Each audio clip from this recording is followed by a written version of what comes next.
3-1 has been a thorn in the side of this Cleveland team. Is it time to flip the script? I've already seen it quite a few times, Zach.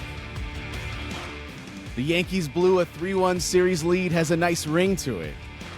But before you can do that, worry about taking the series, you got to get it back to New York. And can they overcome the sort of loss that they experienced in Game 4?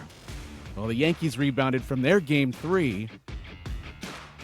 Will it even matter if Cleveland can't trust their closer? So much to talk about, so little time because, depending on when they listen to this, Zach, game 5 might be beginning right now. So let's get through this.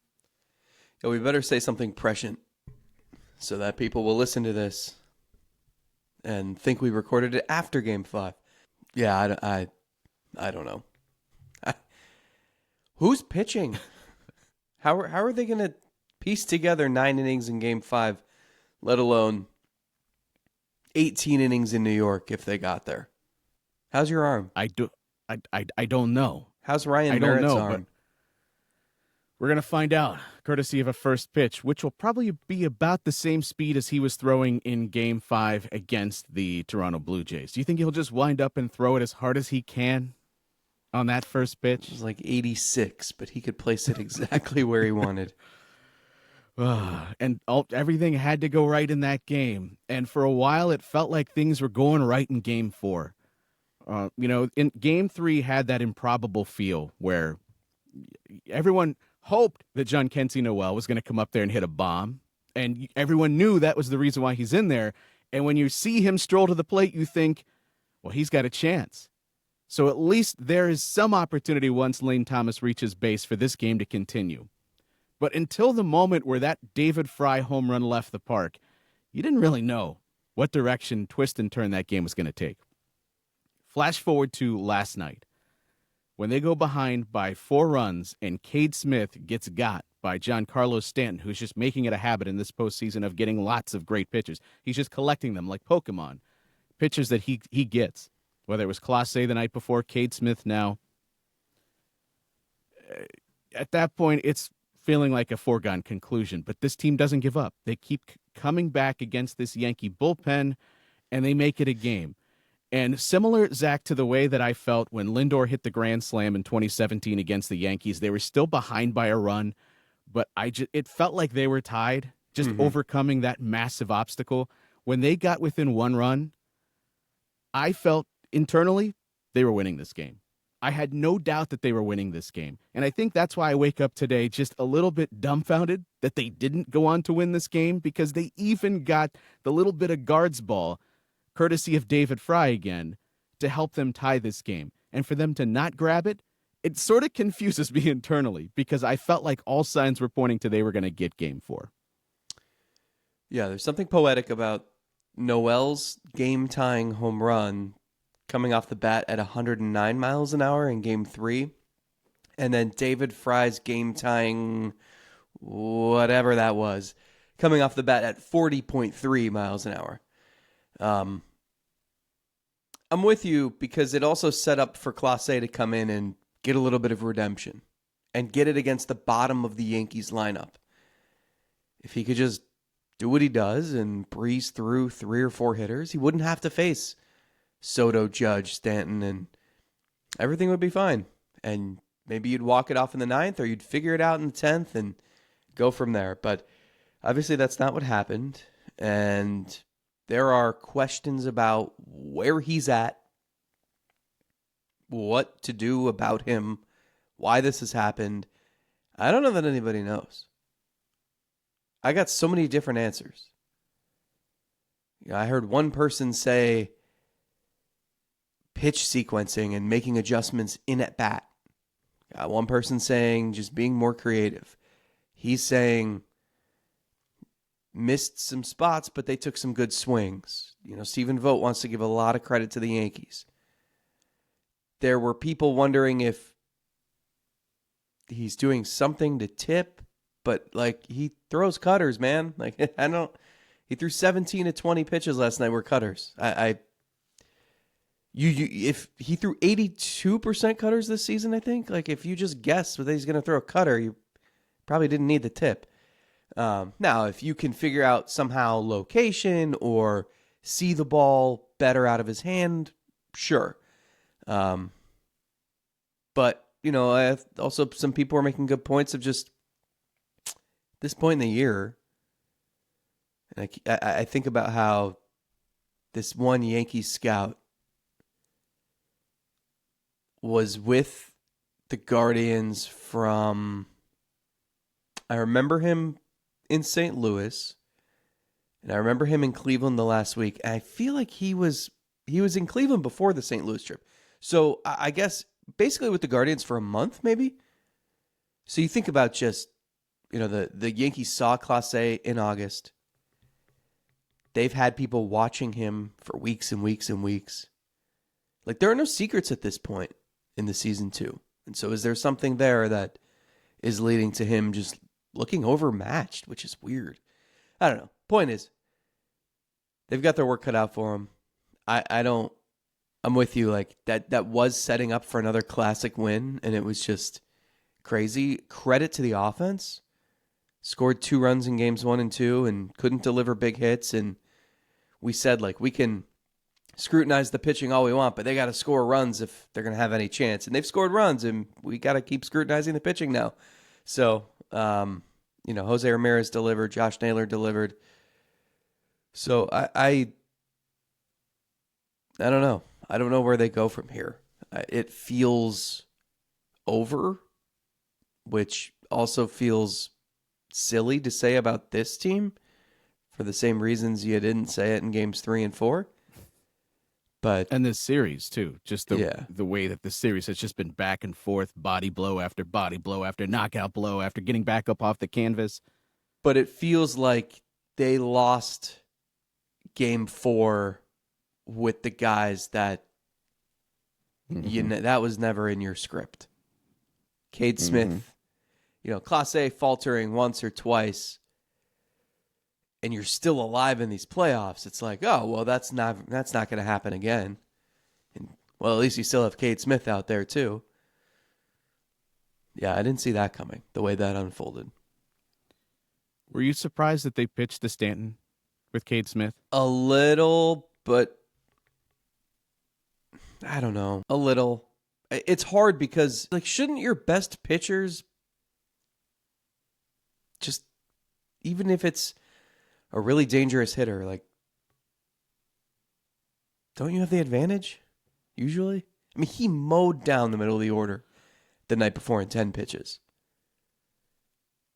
Yes, I get what you're saying, but if the opportunity presents it for you to face a hitter that you would have an even better advantage, wouldn't you take it? I would say there's one guy in this lineup that, for whatever reason, because of just, we're not talking about just pure talent or where they're at in their careers, but sometimes you have to look at the snapshot of where a hitter is in this given moment. The most fearsome hitter in this Yankee lineup right now might be Giancarlo Stanton. And he is maybe, I mean, I'm hedging here because I didn't say walk him at the time. So I also was making tea, so I didn't have the game right in front of me. Yeah, that late at night, you can't go to your 9th cup of coffee of the day. You sure when you're up till 3? Stanton feels like the one guy who would scare you the most with Smith anyway, because Stanton he can hit a fastball off the moon. And at that point, you would have noticed Smith's velocity down. So, yeah, in hindsight, yes. Obviously, Smith's like, screw that. No. But it doesn't matter. It doesn't matter. I want the pitcher to want to face everybody, but I'm going to save them from themselves if I can. It's easy for us to say, well, walk him now. Yeah, I mean, we've seen Clase essentially walk Judge like 3 times. It's one of those moves that in the moment you would not have been surprised at all. And seeing him pitch to him was just kind of like, ooh, okay. All right, you really believe in your guy here, and it ended up burning vote in this case. Now, as you said, credit to the offense for fighting back and then eventually putting Clase on the mound.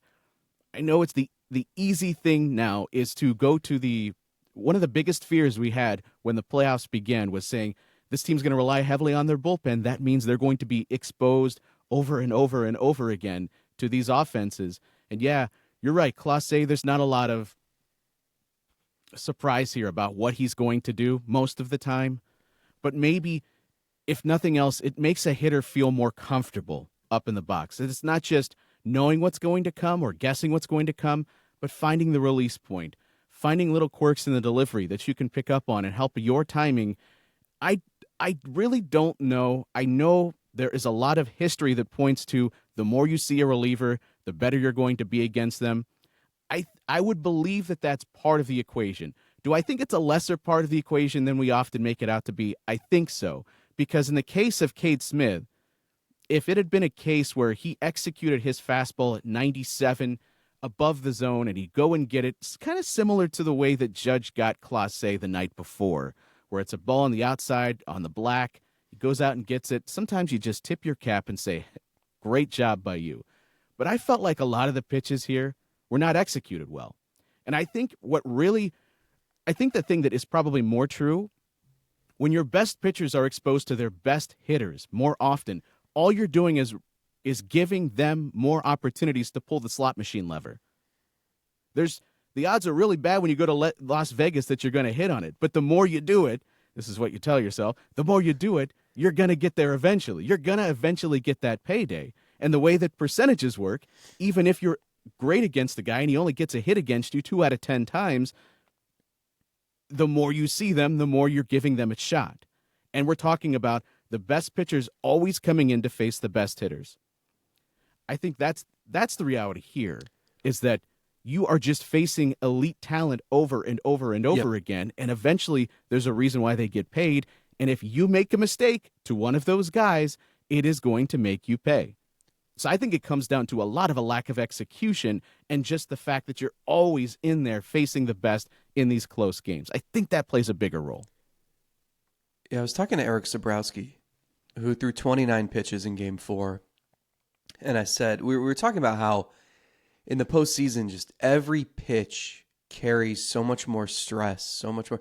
Like, you know how Terry Francona used to talk about, it's not about how many pitches you threw in an outing. How many of those pitches were under duress? Did you have that inning that took 32 pitches and you had the bases loaded? And that's going to wipe you out more than just 7 innings with 15 pitches in each inning. And so Zabrowski and I are talking about this, and I said, you threw 29 pitches. Did it feel like 60? And he said, no, it felt like 100. And like he said, it took him in the third inning, he comes in relief of Gavin Williams, and he gets Soto and Judge out in 9 pitches. And he goes back to the bench, and he said he's just sitting there like mentally taxed because of the pressure and the people you're facing. You're right. And this is Eric Zabrowski, who's new to this, right? He came up in at the end of August, and this is his first time in the playoffs, and he hasn't been used. Like, Cade Smith has thrown 8 out of the 9 playoff games. Cade Smith in September, I think they eased off of him a little bit, and he also was just so efficient. He threw 111 pitches in September. You know how many pitches he's thrown in the last 2 weeks? 141. 30 more than he threw all of September. So, and every single one of those 141 are in high leverage. They're against the best, like they're calling for him to get the best hitters out on the other team in a critical situation or to clean up a mess that the starter created. So, yeah, you don't have a chance to catch your breath. And it's understandable why Cade Smith's velocity was down 2 miles an hour in Game 4 and was down a little bit in Game 3. Like, it's how can you not be wiped? This guy's a rookie. He's never done this before, and that was appearance number 82 for him of the season. So, you know, I like Clase was weird. His outing, he had a couple 97s and then back up to 101 and then 98, and then he was kind of all over the place. So, like, he says he's not fatigued. He says the mechanics are fine. Like, I honestly have no idea what to think with him. But with Cade Smith, and even not being 100% in game 3, he made Soto, Judge, and Stanton look foolish in about 90 seconds. But his velocity was a little bit down, and, maybe he just executed his pitches well, or they weren't seeing it well. But they come back the next night, and it's the same batch of hitters, and it's like, it's hard to stymie them twice in a row like that. So, Sure. yeah, Even it's the best tough. pitchers have to be at their let's also best say, though, against that it's players not like just that. Cleveland. Like, the Yankees bullpen is beleaguered too. And who was the guy who somehow bridged the gap, got the outs that they needed in game 4? Mark Leiter Jr., who they added as an injury replacement yesterday afternoon. So, part of that is the Guardians hadn't seen him. Maybe that helped the Yankees, and maybe that is kind of the narrative that needs to be promoted here. But at the same time, it's not like he came in and wiped everybody out. No. Like, they still were creating traffic, and you still had to go to the bullpen again. And so there's still, like, I guess I'm pushing back slightly on the narrative of you are destined to fail just because a pitcher sees a hitter a lot. I don't think that it's Sure. a foregone conclusion just because that happens. I think it adds to the entire formula of why you try not to expose your pitchers. Same way a starting pitcher, you wouldn't let them face them a 4th time, or in the case of the Guardians, a 3rd time, because you don't want to overexpose them. If you draw it up exactly the way that you want, of course, you're always having different pitchers face different hitters so that no one feels familiar in that box. Because I think it adds to the psychological advantage. The hitter knows that these pitchers have been used a lot, and so they're in the batter's box psyching themselves up. I've seen this guy a lot. I know what he throws. I know he's probably feeling it. I am set up to come up here with the most confidence I can have in this situation. I think a lot of it is just this psychological advantage that hitters create for themselves, and maybe pitchers feel when they're out there on the mound. I think it's oversimplifying it to just say, because you see an elite pitcher more, you're going to get to them eventually. I don't think it's that simple. I do think that it's part of it. But there's also another side of this where it feels almost like I don't know if it's the right way to phrase it, but almost a double-edged sword here, that you put yourself in a position where the pitchers have been pitched as much as they are, but you're not in this position if you don't pitch your best pitchers as much as they have.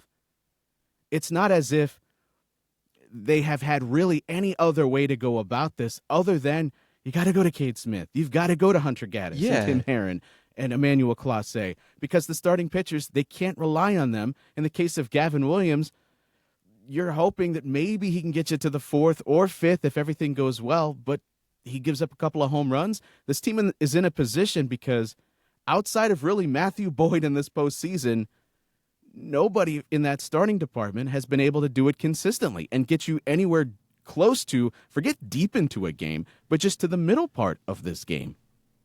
The bullpen has compensated for a lot of deficiencies on this roster all year, and including the playoffs. I mean, they have shaped the entire strategy and playbook here in October around the 4 horsemen. But this is their apocalypse, is that those guys are tired. And and you don't have, I again, like, credit the offense the last 2 nights. It's bailed them out. But you don't have the starting pitching either. You got Tanner Bybee on short rest in game 5, and then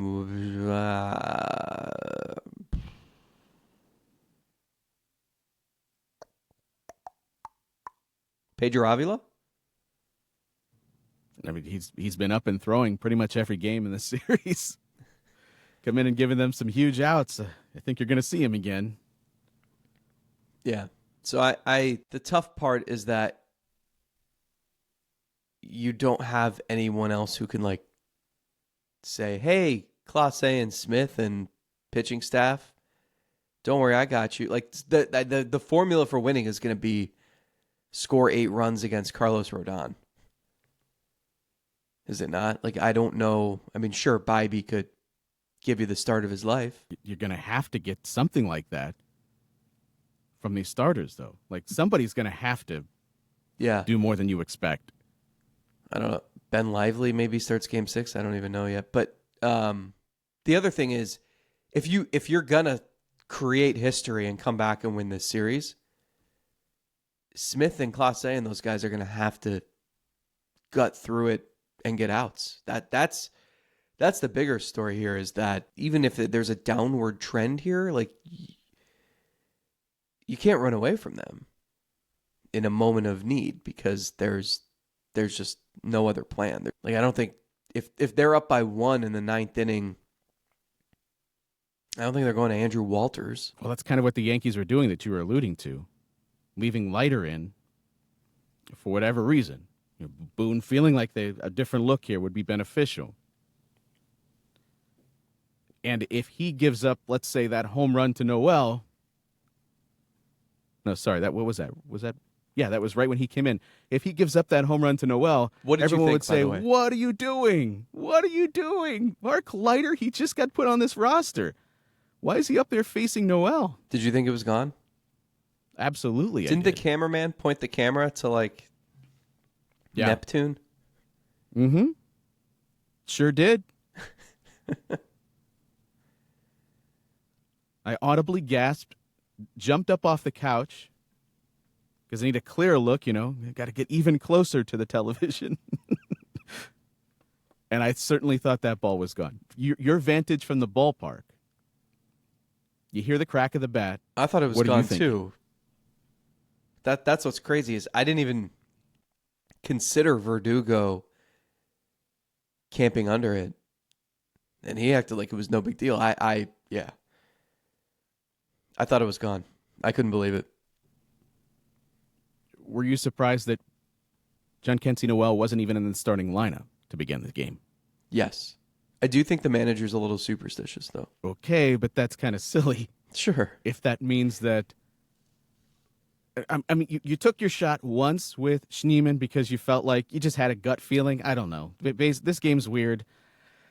I will admit there's some things that maybe you just do. Maybe you just know. Maybe you watched him in a sim game have great at-bats and you think this would be a great change of pace for this game. But you're starting him knowing he's only going to get 1 or 2 trips to the plate.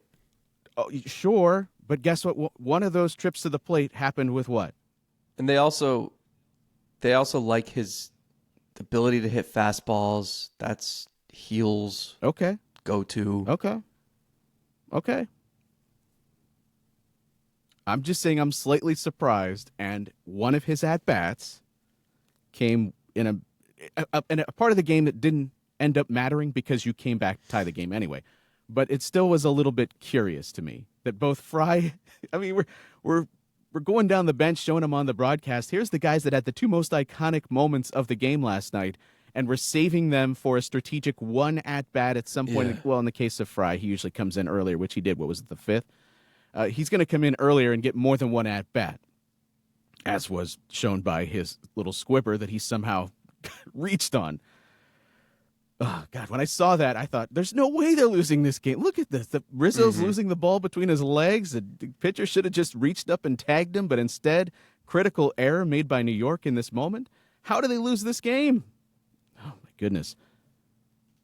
You mentioned making yourself tea. Spill the tea. Tell us what's the mood in the locker room, the clubhouse, after you walk down there? Because they should be feeling it. Yeah. It's quiet. It's frustrated. It's hard. Like I saw the 3 catchers who meet every day.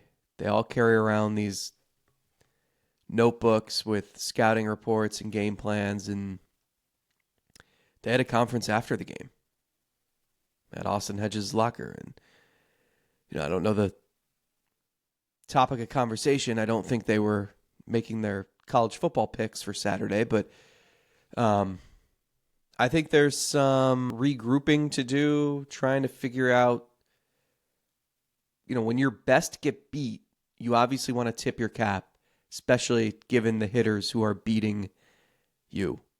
But especially with Clase, I think you got to figure out what isn't adding up to success. Because like I said, like that It's one thing when you're giving up back-to-back home runs to like the two best pure power hitters in the sport. Two of the best pure power hitters the sport's ever seen. And it's a different thing when you're back to your 2023 ways and giving up singles and some hard hit balls too to Verdugo and Volpe and the bottom of the lineup. Well, So Verdugo, that doesn't count because he hits it so crappy that yeah, no, I'm Rocchio just flubs it. And in the case of Rizzo, that's a broken bat. Like let's be fair here. So the criticism course. actually lands. But let's also The broken bat and the infield, whatever that was off the bat of Verdugo, is good execution. That just like the Fry one. The Fry one benefits you just because it's just this weird randomness of the sport. there was still But a lot of doesn't poor execution though. Like yes, that does not excuse you from eventually then giving up additional hits to add on to the lead, or being in a position where, who was it? The Volpe single, that's legitimate, and same with the Torres single. So those are two legitimate hits where you got to get a strikeout or something where it's not that solid contact. And when they do eventually take the lead, you got to find a way to cut it off right there, and he didn't. So the criticism lands there. Yeah, there was some weak contact that he gave up. That's fine. But that's why I said that back to his 2023 ways where it's like, but he didn't, there were no, I'm trying to think. Who did he strike out? He struck someone out. Wells. Right. And that Struck was, out Wells. that looked like him just being really mad and just blowing him away. But why? It was set up for him to have a good inning. That's all I'm saying. Yeah. So what went awry? Yeah. And, the guy's given up 8 runs in 7 playoff innings. He gave up 5 earned runs all year. So I think it's just, I don't know. You're asking for like the vibe and of course they're going to say the right things. Our backs are against the wall. Everyone always counts us out, et cetera, et cetera. You got to dig deep. I don't know. I think it's on the offense now. I mean, like the pitching staff has given and given and given. And you're seeing like those flaws. Everything gets exposed in the playoffs. You listed all the reasons why. There are no secrets. Teams know you. They scout you. They've seen you. They get experience against you. And this is when your flaws pop up. This is when you see Shane Bieber in the corner of the clubhouse and you say, God, if only we still had you. This is when Tristan McKenzie, his absence is just killer. This is when Alex Cobb getting injured again is killer. Because everybody's reeling, everybody's out of gas, and you got to try to summon enough fuel to get to New York. Will we be doing this again, talking about a series that continues, or will we be doing the wrap-up of the season, postseason, and look ahead to the offseason? We don't know. That's why they play the games. Game 5, last time in Cleveland. Could be your last chance to let them hear it. No reason to hold anything back, right? As they say in The Waterboy. No, never seen that movie? Fine, whatever. You might have plenty of time to watch it once this offseason begins.